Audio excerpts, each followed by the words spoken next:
Hello, my dear students. Good morning. Welcome all of you to my online class.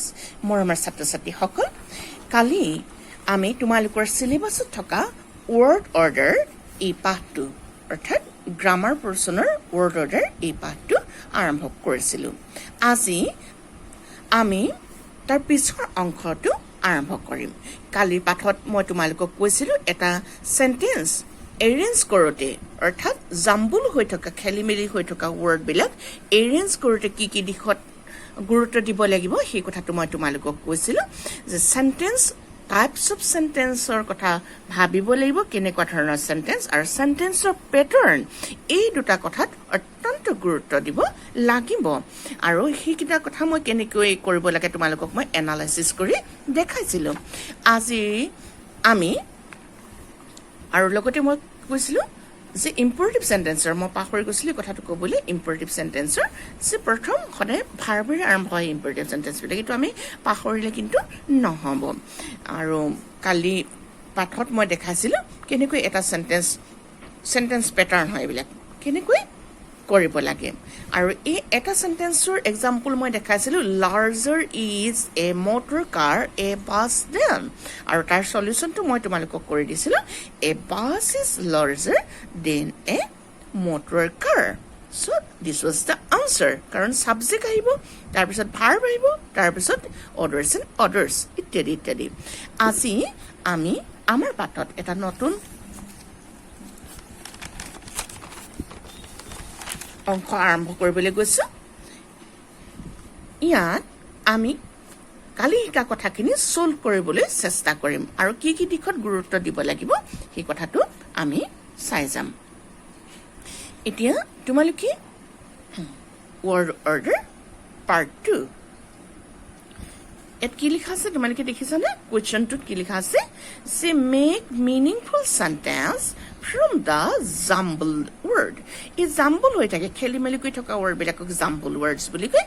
Jumble ৱৰ্ডছবিলাকৰ পৰা আমি কি কৰিব লাগে এৰেঞ্জ কৰি এটা মিনিংফুল অৰ্থপূৰ্ণ বাক্য বনাব লাগে।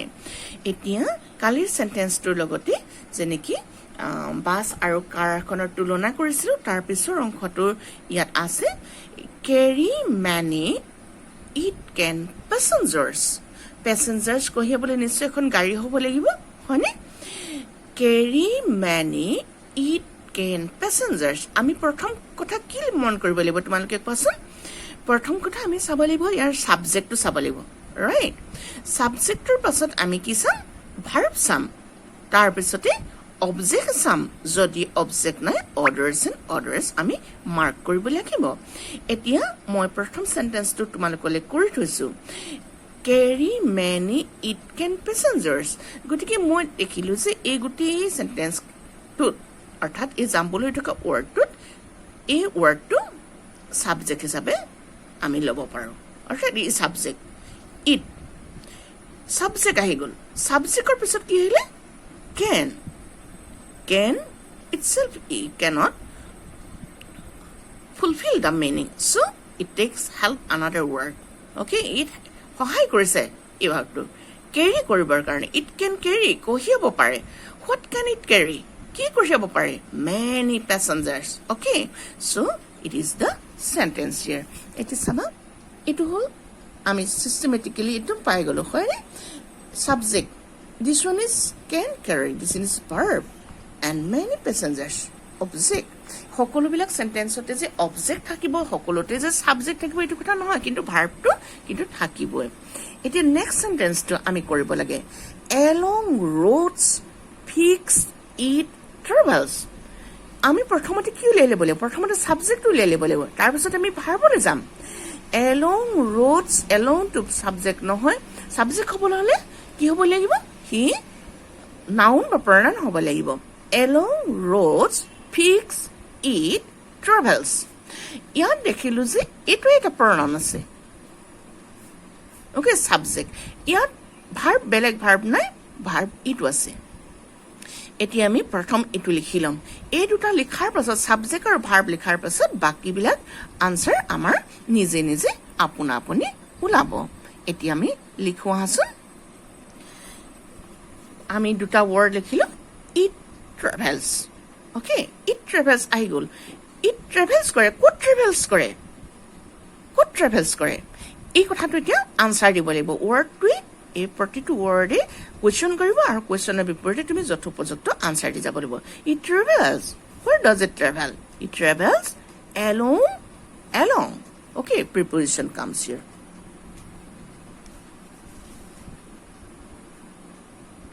Sorry.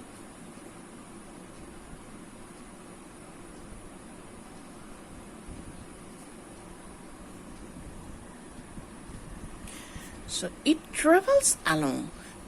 So preposition comes. Then travels along. Putipine kulu jay. Along fixed roads. Fixed.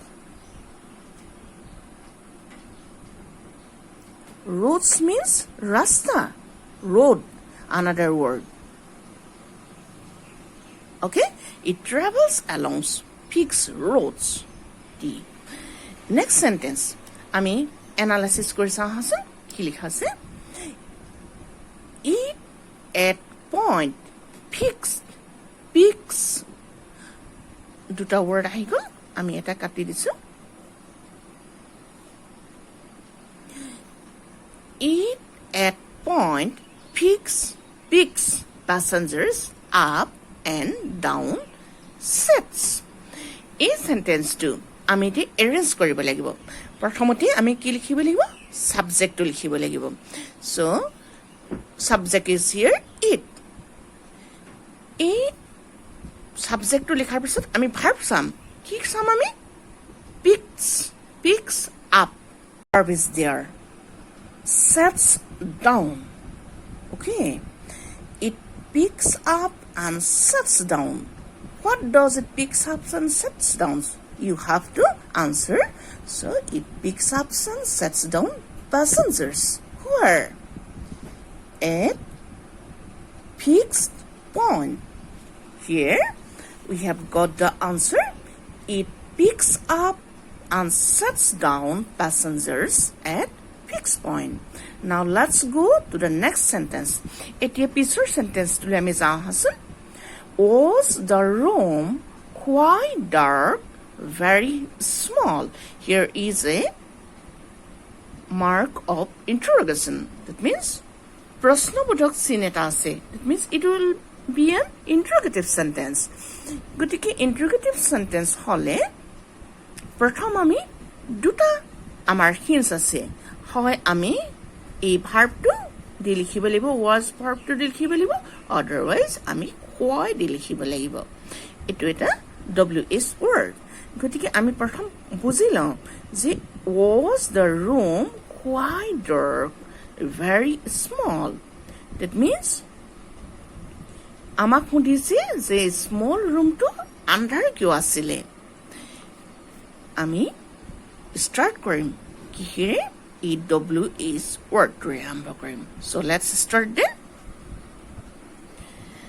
আমি লিখিলো why তাৰপিছত আহিলে was interrogative sentenceত কোটা ভাৰ্বটো আগলৈ গুছি আহে why was কি আছিলে the room কেনেকুৱা ধৰণৰ ৰুম আছিলে small room okay গতিকে why was the small room এনেকৈ আমি কনষ্ট্ৰাকচন কৰিব লাগিব সেন্টেন্স okay তাৰপিছত কি থাকি গ'ল why was the small room dark and very নহব কি হ'ব very dark আমি লিখিব লাগিব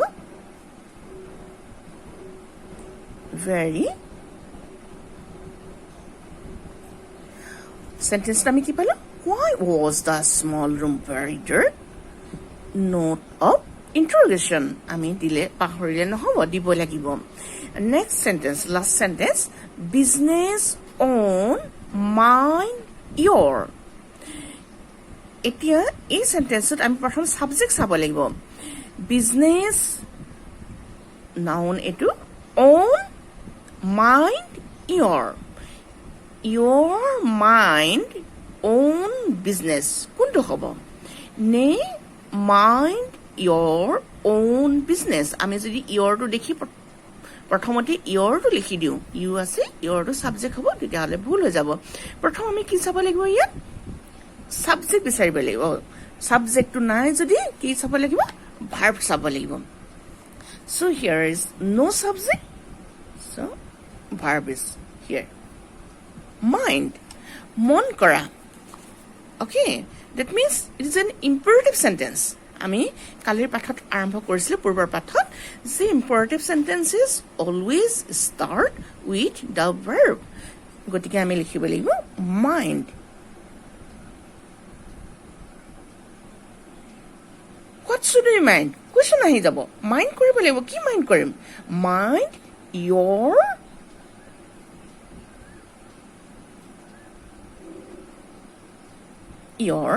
what own business